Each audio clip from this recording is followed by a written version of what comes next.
what's going on, guys? It's Havoc here, and today what I have for you guys is a life story. If you guys want more life stories from me, please let me know down in the comments. And also I want to say a big massive thank you for 3,000 awesome subscribers. I will actually be doing my gaming setup very shortly, so I hope you guys are looking forward to that, and let's get straight into this life story. So this actually happened to me about 1 or 2 weeks ago when my sister came home for just a day. She owns a dog, and let me tell you, this dog is big, but at the same time it's really skinny.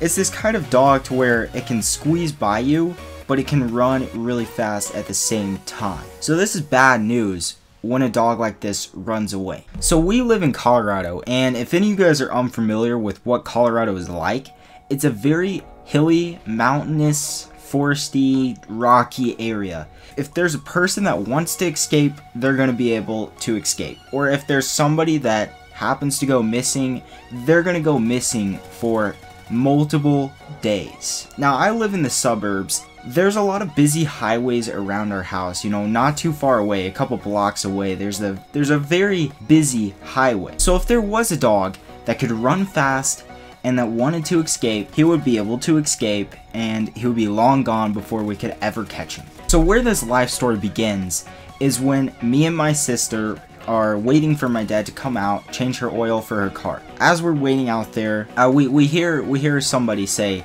"Shep," and it was my dad. Right as he said that, I saw this big black dog bounding out of the door, coming down the driveway, and our driveway is long. I mean, it's probably 5 times as long as the average driveway. So as I see Shep bounding out of the door, running down the driveway, I started chasing him.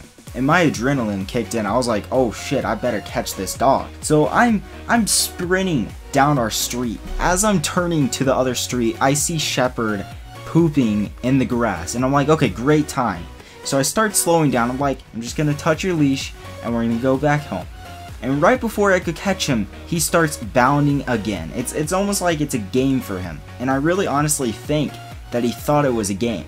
So as he's running again, he goes over to this patch of green grass and he starts peeing. So I'm like, okay, I can catch him this time. Right as I get next to him, he does the same exact thing. He starts running and sprinting away from me. So at this point, he's going around this medical building. Once you go around that medical building, you're right up next to this big highway. Really fast, people are going 50, 60 miles per hour down this highway. And it's very bad news if you're gonna walk across, or if your dog's gonna walk across the highway, because they're probably gonna get hit. Luckily, there was a fence right there, and I don't know what would have happened if there hadn't been a fence right there. He probably would have walked across the highway and gotten hit.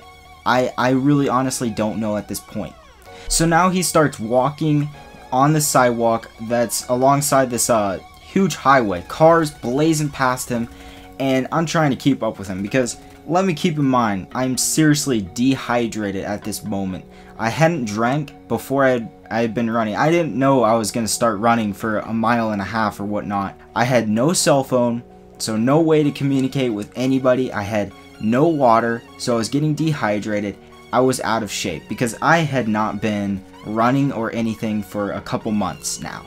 Since school had been out, I hadn't hit the gym or anything. So at this point, going out this highway on the sidewalk, a thought crossed my mind. Why should I keep running and chasing this dog? I'm never going to catch up to him because he's obviously faster than me. So at one point on this journey, I thought about turning around and forgetting about trying to ever catch this dog. And who knows what would have happened if I had turned around at that point.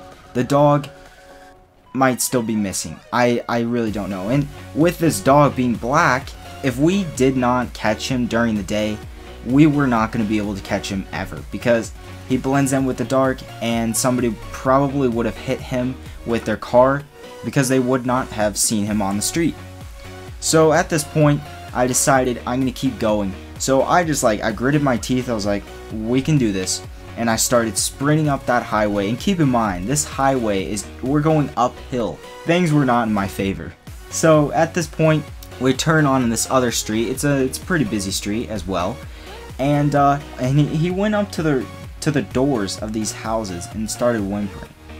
and I don't know what it was, but he went up to 2 houses, and at this point I acted like I had a treat for him, and he came up to me, and I grabbed him by the leash, and we walked down for, I would say, a couple blocks, and my dad and my sister had been circling around the neighborhood looking for us to see if we had, if I had caught this dog, and we all went home. I was crowned a hero that day.